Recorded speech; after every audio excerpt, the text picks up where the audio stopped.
Hare Krishna.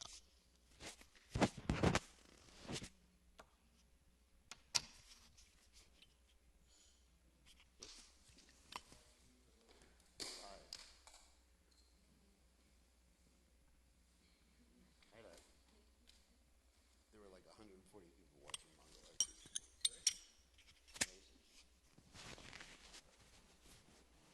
Okay, here we are, live from New Goloka. Everybody. So let's adjust the microphone.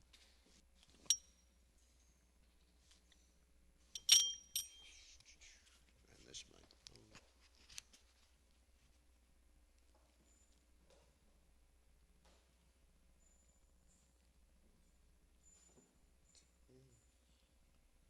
We're ready to go. 1, 2. Could change the lighting somehow in the future. So, Jaya Radha Madhava Kunya Bihari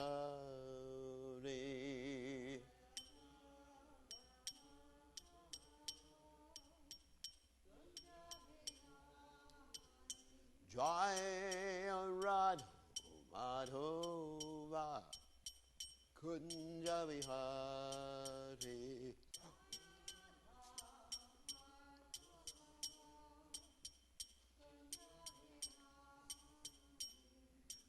Gopi Janabalaba Kiribaro Dhahuti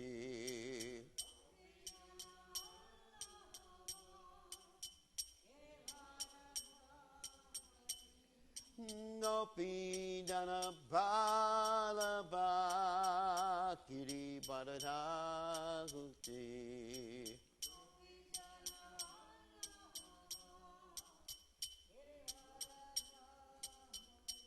Yasodhanandana Prajajana Ranjana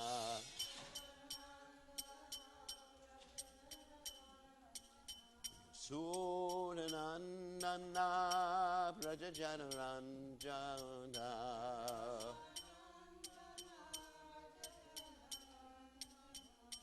Jamuna Te Ravana Chahuti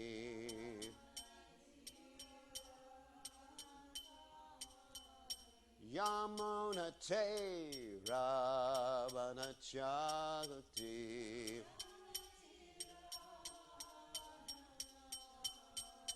Jai Hurad Umadhuva Kunya Bihari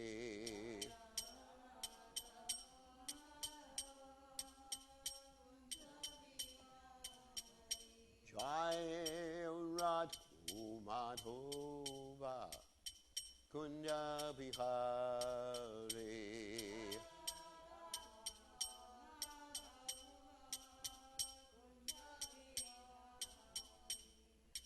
Gopijana Balava Giribharadhahuti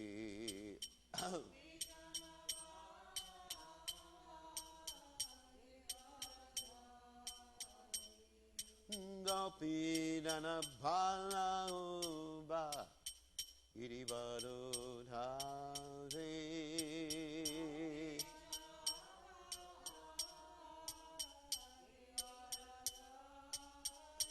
Yasodhanandana Prajajana Ranjana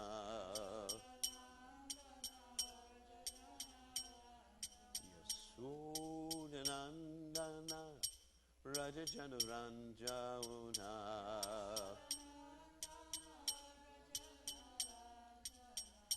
Jamuna Te Ravana Chahuti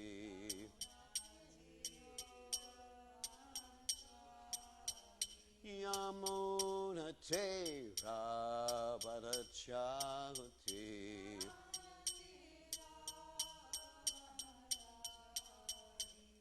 Jai Hurad Umadhuva Kunya Vihati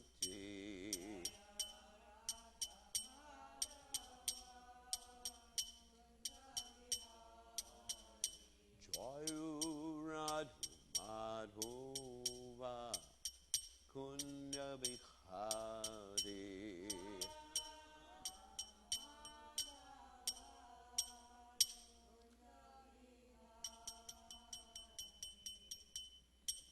Jai Om Vishnupad Paramahansa Paravatikacharya also Teta Sitashi Shimad His Divine Grace Abhaya Charanada Bhaktivedanta Goswami Srila Prabhupada Ki Jai ISKCON Founder Acharya Srila Prabhupada Ki Jai Anandakoti Vaishnav Vrinda Ki Jai Namacharya Srila Haridas Thakur Ki Jai Puran Se Kahoshi Krishna Chaitanya Prabhu Nityananda Shidwaita Garadha Shivasati Gaura Bhakta Vrinda Ki Jai Shri Shri Radhakrishna Go Bhagavata Sayam Kunda Radhakunda Giri Govardhan Ki Jai Vrindavanam Ki Jai Maturadam Ki Jai Jagadava Swami Ki Jai Yamunamai Ki Jai Shrimati Lasi Devi Ki Jai Samveda Bhakta Vrinda Ki Jai Gaur Premananda Hari Hari Bol All glories the assembled devotees. All glories the assembled devotees. All glories the assembled devotees. All glories to Shri Guru and Gauranga Srila Prabhupada Ki Jai. Okay. So today we are reading from Srimad Bhagavatam, 10th Canto, Chapter 16, Text 50.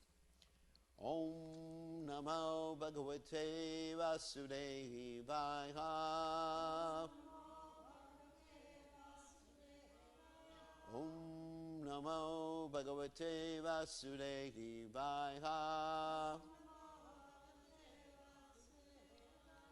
Om Namo Bhagavate Vasudevaya. All right. Tasyaiva te amos tanavas trilokyam shanta ashanta uta muda yonayaha shanta priyas te hi aduna vitum satang status cha te dharma paripsaye hataha dashaiva te mustanavastrilokyam shanta shanta utamudayonayaha shanta priyaste yadunavitum satam status chate dharma paripsaye hataha tasyaiva te mustanavastrilokyam shanta santa utamudayonayaha shanta priyaste yadunavitum shatam statuschate dharma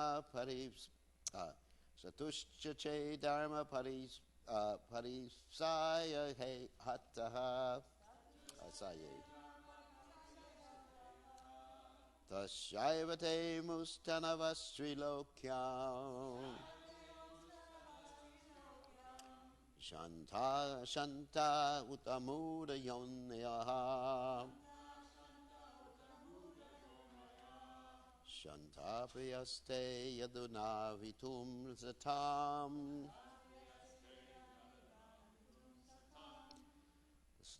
Tatushchate dharma parisapsaye hataha.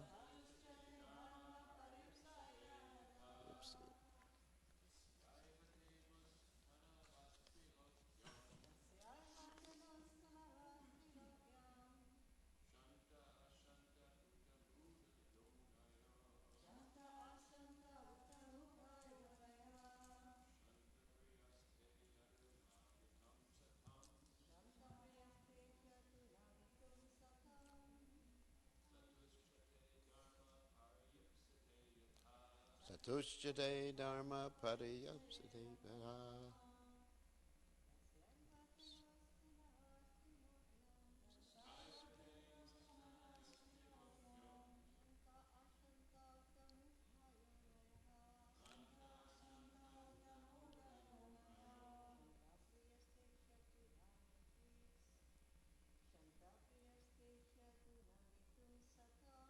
Shanta priyaste yadunavitum satam. Satushchate dharma pariyapsate ata.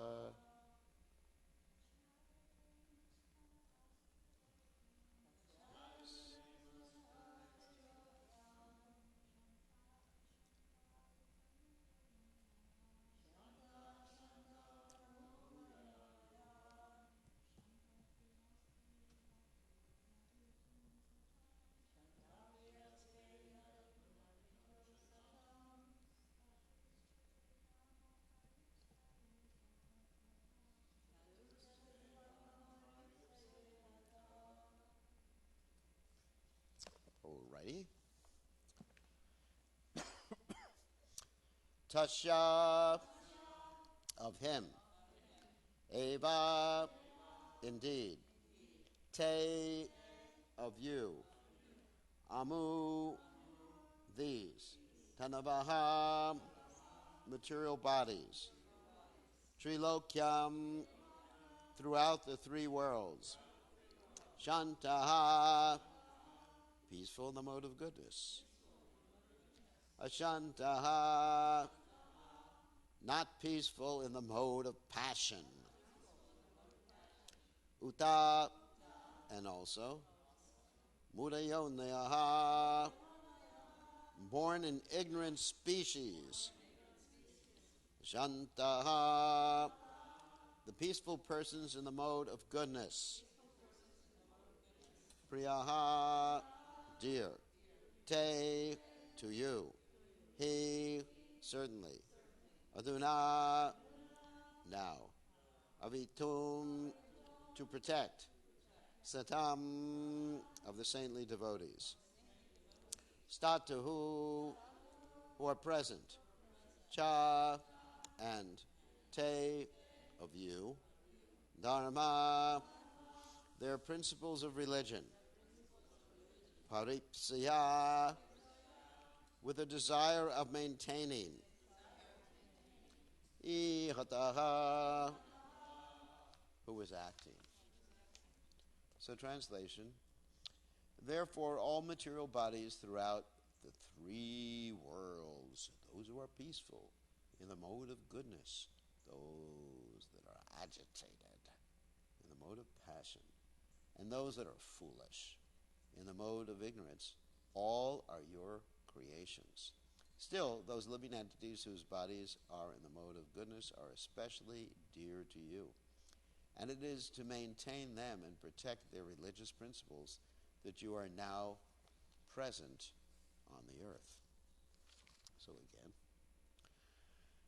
Dashaivate mustanavastrilokyam shanta shanta utamudayonayaha shanta priyaste yaduna vitum shatam statushchate dharma paripsaye hataha.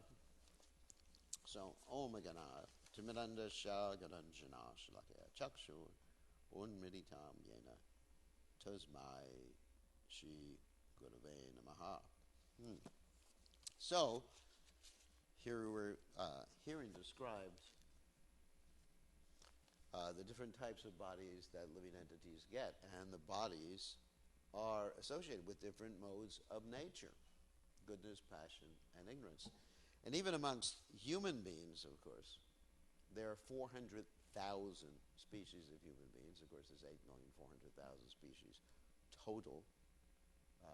The way that the Vedas ascertain species is different than the way the scientists ascertain species. Therefore, you do have a little bit of difference of the understanding of species. But I'm not going to get into what it means. But, of course, all of the human species, the 400,000 human species, they can, I hate to say this, but they can mate with each other. And scientists usually consider species to be, let's see, other types of entities that can't mate with each other, although there's some exceptions to that.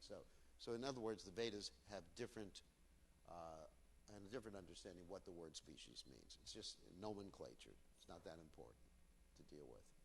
So anyway, there's 400,000 species of human beings, and Prabhupada said most of them are actually uncivilized. And we hear from Krishna in the Gita that namam duskritino muda prapajante naradama maya prita astunam bhavamashrata namam duskritina muda prapajante naradama. So these are the four types of people who don't approach Krishna, and, lowest of mankind. So this is actually quite interesting. That, of course, all these different species, I'm not going to get into. This is not a racial thing at all. So it's interesting that every one of us, we could say, we're the same species or something like that, or same race. But every one of us has a certain combination of modes of nature that are pertaining to this particular body, and you can't change that. You can't change it. You can change your consciousness. I'm going to get into that in a second. But the body that we have in this lifetime, that was acquired due to our previous karma.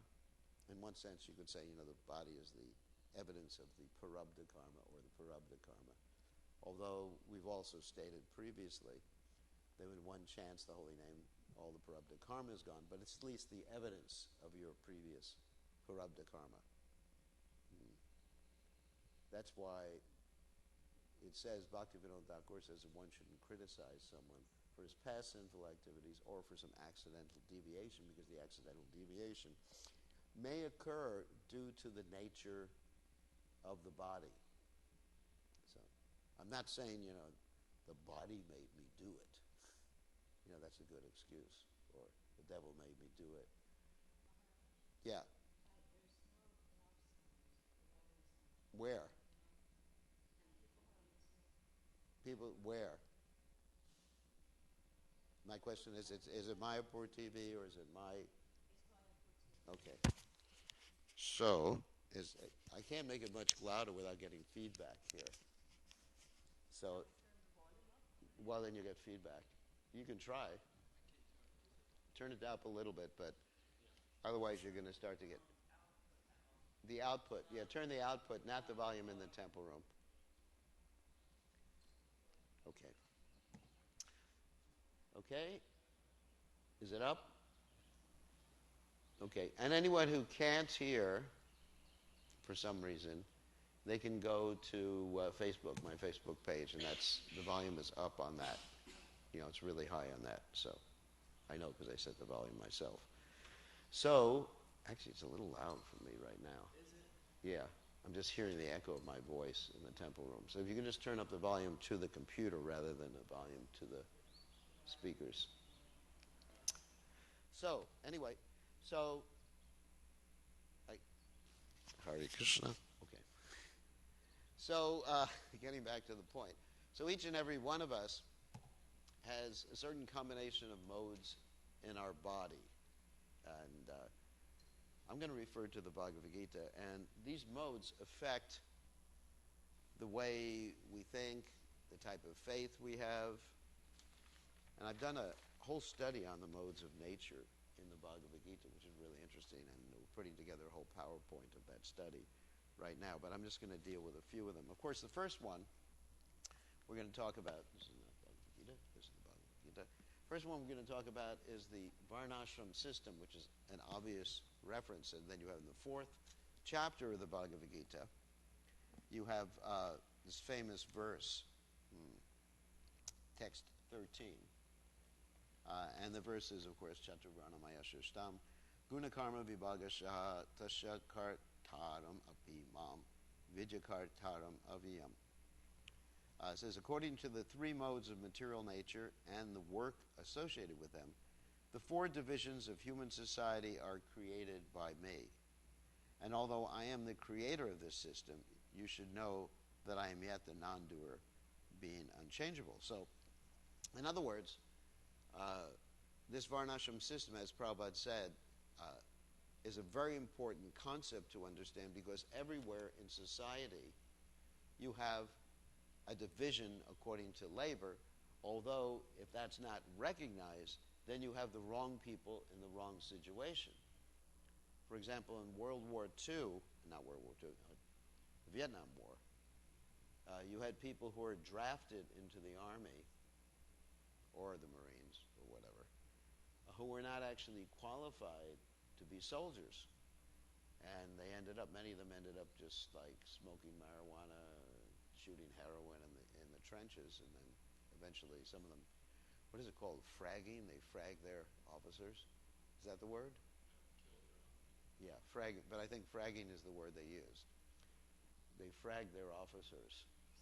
You know, so you have people that probably commented on that. You know, people weren't qualified to be soldiers. They were. So it's the understanding is, or one should have the understanding, putting the round peg in the round hole and the square peg in the square hole, because this Varnashram always exists. Now, we're not talking about the caste system. I was talking to Adipurusha yesterday, and one of his academic associates commented, this is, something very primitive, the caste system. But this is not what we're talking about. We are talking about people having certain modes of nature that are associated with their body. Like Arjuna, obviously he had the mode of passion associated with his body, even though he's an absolutely pure devotee. And so by his nature, he would be forced to fight. Now, the other objection Adipurusha's associate had was that, how can you just like stick people in different categories and, designate them and discriminate against them because of that? So he asked me the question, what did Prabhupada envision as far as the application of Varnashram Dharma? And that's one of the big discussions going on right now in ISKCON. Because Prabhupada, there's the famous quote that 50% of his work was unfinished because he had not instituted Varnashram Dharma. So the question is, should we be going around and designating people like this? Should I be saying, Krishna Priya, you're a Brahmin. I'm not going to go through anyone else. And then I was thinking, what about me? I like to study, and sometimes you find me on the tractor, and sometimes you find me fixing things, usually find me on the computer. So what am I going to do, Am I just having like MPD, multiple personality disorder, or something like that? Well, Prabhupada did also say that we're a mixed caste of unknown origin. That's another statement by Srila Prabhupada. So the point is not to designate people. I mean, can you imagine how politically incorrect it would be nowadays? That people come, either, even if they're not devotees. Let's say people come to do work at the temple. Okay. We have some very favorable people who come to do work at the temple, either gardening or, construction work. And we all of a sudden, because devotees said, Varnashram is only for people who are not doing bhakti. But if you apply that to the people who are not doing bhakti, the people who are favorable, the people who are doing some devotional service, or they're doing bhakti in one sense because, they're at least karma yoga. If we apply it to them,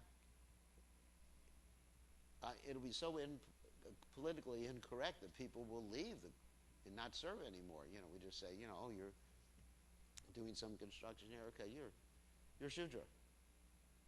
And then they look it up on the internet, Shudra, okay. Ooh. Of course, of all the the different statements Prabhupada made in regard to Shudra, fourth class, and everything like that, implicit understanding of Shudra, which is not the actual understanding of Shudra. Shudra just means someone who's willing to serve. So then, how will it help our movement? I mean, I've just been analyzing this in my talks with Adi Purusha, because I'm expanding on this. How will it help our movement to designate people like that? Or what to speak of in the temple. We say, Krishna Priya is a Brahmin, and because I'm doing the gardening or I constructed the building, I must be a Shudra. It's really not what I think Prabhupada intended, what I know Prabhupada intended. It's going to impede the progress of the Krishna conscious movement, Hare Krishna. The point is that everybody has particular propensities. Engage them according to their psychophysical nature. Prabhupada said, that's the duty. And if we do that, people will be happy. We don't have to call them Brahmin, Kshatriya, Vaishyas, or Shudras, but understand the principles behind it. But too often, we tend to impose upadhis on people.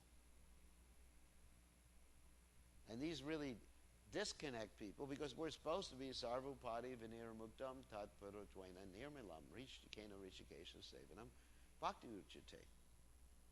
So here the Nagapatnis, Nagapatnis are talking about different modes of nature, and they're obviously right now in the mode of goodness. Although people, here's this feminist rant. So anyway, so people sometimes, they take certain statements from the Shastras about ladies and take them out of context and say that, ladies are of a different mode of nature. But here is an interesting phenomena. The Nagapatnis are in the mode of goodness. And their husband, well, his body is in the mode of ignorance, obviously. In the mode of ignorance. And that's really why they're talking about this. They're basically, implicitly, they're saying, please excuse our husband. He got a body. You gave him the body, Krishna. That's what they're saying. You gave him the body, Not that they're saying Krishna's at fault, but, you have to give him some handicap here. Just like, for example, if they have some sort of, marathon or Olympics, they have a handicapped Olympics, don't they? It's not, and like say, if I run the marathon, of course I'm not handicapped, and I've been encouraged to do so by my dear disciple, dear Krishna. He said you can enter in a certain category, over 70. You don't compete against the people his age. Can you imagine? Here I am, 70-year-old in an old, broken down old body, and competing against dear Krishna. So there has to be so the Nagapatnis are basically saying to Krishna, give him a handicap there, let him compete in a different category. He has this body in the mode of ignorance. That's why they're talking about bodies in the different modes of nature. There's a reason for that psychologically. And obviously because their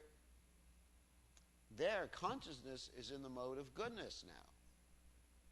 Now, whatever their body's mode of goodness is not important, but they've transcended that.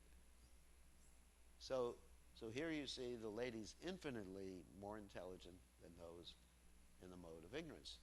And I was listening to a class Prabhupada was talking about how do you deal, as far as faith is concerned, with people in different modes of nature. And generally, Prabhupada would say, blind faith and absurd inquiries are condemned. But Prabhupada said, for those who are not in the mode of goodness, especially third class, in the mode of ignorance or fourth class, blind faith is recommended. I thought that was quite interesting. And then Prabhupada said, eventually they'll understand. And Prabhupada gave the example in the class I was listening to this morning. Prabhupada gave the example of a little boy whose father tells him this is a pen. Some of you may have heard that class. This is a pen. So if he repeats that, because he has faith in his parents. Of course, obviously we want parents who are Krishna conscious. But anyway, he has faith in his parents. And if he repeats it, that's blind faith. And it's perfect. I mean, we've all experienced that in the past, Our parents said, here is the bedroom. Go to sleep on the bed. How did we know? It's not that you naturally know. It's not built into the natural psychology of the brain that a bed is meant for sleeping, is it? I mean, such a simple thing like that. You would think, nowadays, of course, because we're trained like that, but we accepted that based on blind faith. And, and so that's recommended for people who are less intelligent. So sometimes we think this isn't what I had planned on talking about, but it's coming out here. Sometimes we think we're going to convince people to join the Krishna consciousness movement simply by preaching to them, or at them, or throwing a bunch of philosophy at them. It doesn't really work, because people have different modes of nature and they have different needs. Krishna himself says in the Gita, Chaturvidha bhajanti mam, isn't it? People are coming to him for various reasons. And that means we can attract people to Krishna, fulfilling their needs in terms of those various reasons. People are coming to Krishna because, well, some people, they want knowledge. Yes, it is true. But, kalo shudra sambhava. Anyone's heard about that before? Everybody born in Kali Yuga is a shudra. Or janmana jayate shudra. Everybody is born as a shudra. Samskara bhavet dvijam. By the proper samskaras, they can actually become twice born. So that's only one of the four, and a very small minority is in that particular class. The other classes are people in distress. Just like right now, because of this corona, or as I like to say, coronavirus, people are in distress.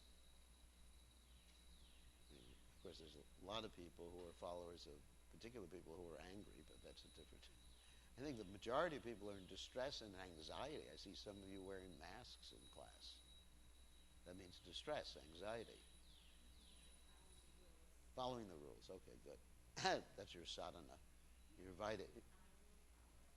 Vaidhi bhakti. So anyway, so people are in this... Excuse me. People are in distress.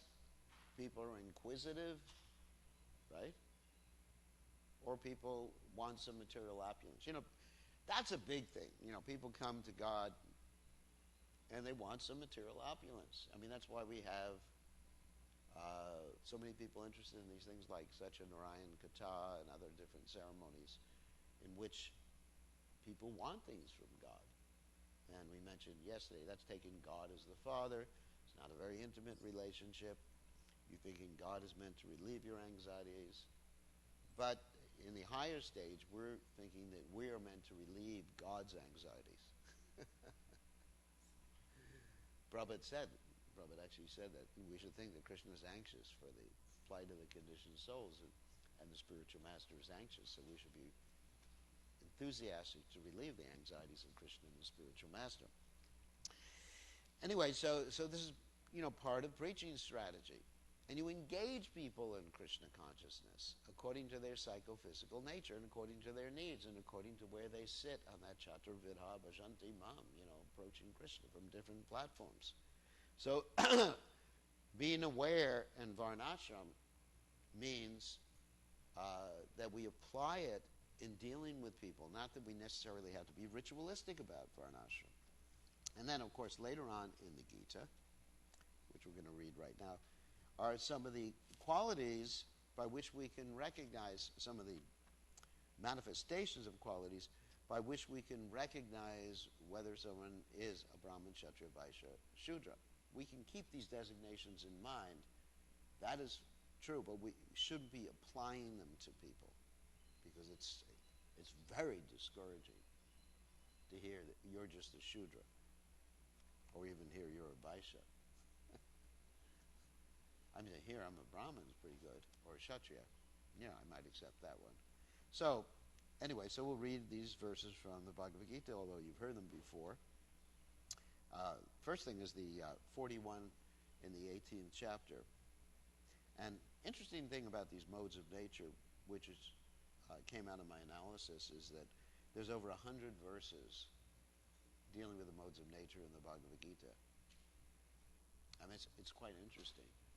And then if you expand that to the material nature, modes of nature and material nature, that's the great plurality of verses in the Gita. Not majority, but the plurality. You know, the most verses in the Gita deal with the material nature and the modes of, and, you know, part of the material nature is the modes of nature. So you would say, you know, what's going on here? You know, we want to hear some, you know, rasa theology here. So one devotee said, when Krishna says, Mamai Kam Sharanam Braja, he refers to just surrender me and go to Braj. So, just so he wanted to extract some, you know, rasa theology out of the Bhagavad Gita. So there is a lot of rasa in the Bhagavad Gita. I mean, there's wonderful relationship between Krishna and Arjuna, and Krishna's explaining his own nature in certain places. But anyway, so here, Brahman, Kshatriya, this is 41 in the 18th chapter of the Gita. Brahmins, Kshatriyas, Vaishyas, and Sudras are distinguished by the qualities born of their nature in accordance with the material modes, which Shastra are the enemies. So then you have the Brahman, of course, peacefulness, samadhamma, tapakshocham, peacefulness, self-control, austerity, purity, tolerance, honesty, knowledge, wisdom, and religiousness.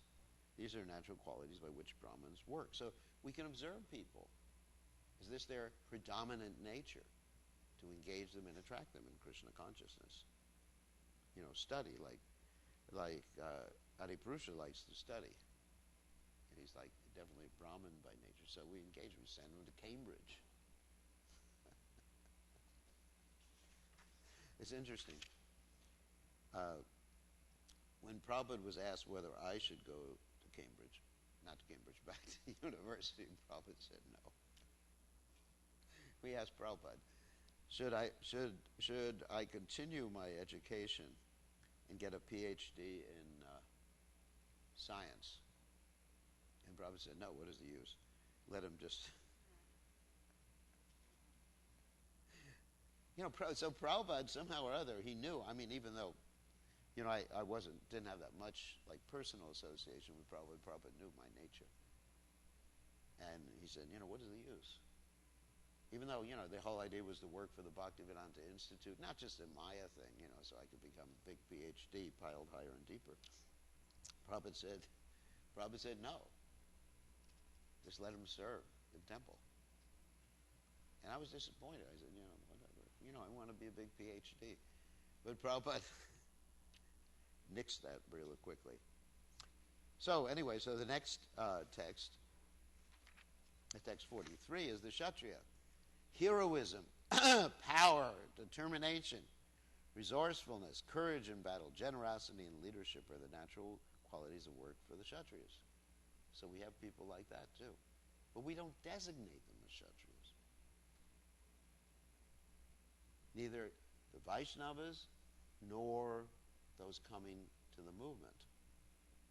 Because it's an upadi. We want everyone to understand, you know, Jivara Swarupa Hoy Nitya Krishnas, you know, Sarvapadi Vanir Muktam, Tat Paratvaina Nirmalam, Rishikena Rishikesha Sevanam Bhakti Chute. You overcome these upadis, you know. Yes, you have a body, but you're not that body. You're not that upadi. We recognize that you have a, you know, there's two things going on. Internally, we're recognizing the nature of someone, and maybe even thinking in terms of these designations, but we don't pin it on someone. Because things can change, and I'm going to explain why in a second, hopefully, if I get time. And then, of course, you have farming, cow protection, and business are the natural work of the Vaishyas. And for the Shudra, there is labor and service to others, so you know how to engage people. So, getting to the point I wanted to deal with is we do have something called Buddhi Yoga. which Krishna talks about, we've been talking about in the second chapter of Bhagavad Gita in our Bhagavad Gita classes. So Buddha Yoga means the yoga of intelligence. And actually Prabhupada said Buddha Yoga and Sankhya Yoga in the second chapter of the Gita. It's nice, I'm actually becoming more familiar with the Gita. He says they're non-different from Bhakti Yoga because they're aspects of Bhakti Yoga. They're different and non-different simultaneously. So, but Buddha Yoga means that one uses his intelligence, his higher self, to control the lower self. So regardless of whatever type of body one has, one can be a Brahmin. But still engage his body, and this appears to be a paradox, contradiction, whatever you call it, but still engage his body according to his body's psychophysical nature. Because if one understands Brahman, that means, and acts accordingly and controls his senses according to his understanding of the Supreme Brahman, the Supreme Personality of Godhead Krishna, then even though one may have Shudra body, Vaishya body, Kshatriya body, or Brahmin body, he can be considered a Brahmin. And there's many statements like bhatta swa pachitao gariyanya jivagre varsate namatubhyam push jehuva shashnarya brahmanucha nama grananti ete, that how wonderful it is one is chanting the holy names. One is understood that he or she has performed all the preliminary practices. So it doesn't matter. And he or she has come to the platform of being a Brahmin. And what does Brahmin mean? This is not the designation of the body. That means one who knows Brahman. So that's the point. So we can function on two levels. That's why it's important not to go labeling people. Because people can function on both those levels. They can function in terms of the body's propensities, and they can function in terms of the spiritual nature simultaneously. Like Arjuna. Arjuna was advised to function in terms of his Kshatriya mentality. I don't think Krishna ever said to Arjuna, you are just a Kshatriya. He said, basically, you're a devotee, surrender to me, do what's necessary, and I'll protect you from all sorts of sins. And he said, he referred to Arjuna in the beginning of Bhagavad Gita. Of course, he was trying to stir up Arjuna's Kshatriya spirit, that say, if you don't fight, Lagavan, you're going to be considered just a weakling, a wimp. Light, Lagavan means light. Everybody's going to make fun of you. The people you really respect, like Grandfather Bhishma, everyone's they're not going to know the reason that you're not fighting is that you're being compassionate. They're going to think you're just a wimp, baby. No, Krishna didn't say that. But, Krishna's appealing to that to try to convince Arjuna to fight. But Krishna doesn't he advises Arjuna to work according to his ability, but he advises Arjuna in the Bhagavad Gita to actually come up to internally the Brahman status. So you have this dichotomy there. Sorry. Anyway, it's not what I wanted to talk about, but it came